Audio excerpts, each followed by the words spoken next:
حافظ آباد صحت دشمن عناصر کے خلاف بلا تفریق کارروائیوں کا سلسلہ جاری۔ Additional director Gujranwala division Sajjad Gondal کا فوڈ سیفٹی ٹیموں کے ہمراہ آپریشن 44 فوڈ پوائنٹس کی چیکنگ، 9 کو 1,40,000 سے زائد کے جرمانے عائد کیے گئے۔ ترجمان فوڈ اتھارٹی حافظ آباد۔ بھاری مقدار میں ممنوعہ ایکسپائر اشیاء ملاوٹی دودھ طلب کیا گیا۔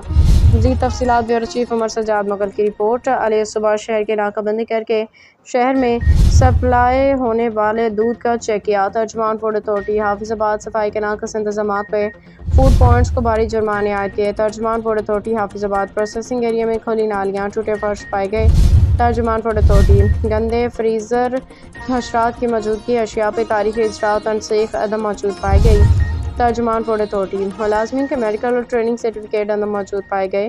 حشرات کی کثیر تعداد، سگریٹ کے ثبوت اور شہریوں کی صحت سے کھلواڑ کرنے والوں کے خلاف بلا امتیاز کارروائیاں جاری ہیں۔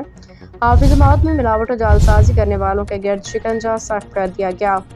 ترجمان فوڈ اتھارٹی۔ وزیر اعلیٰ پنجاب کے حکم پہ عوام الناس تک معیاری خوراک کی فراہمی کے لیے کوشاں ہے۔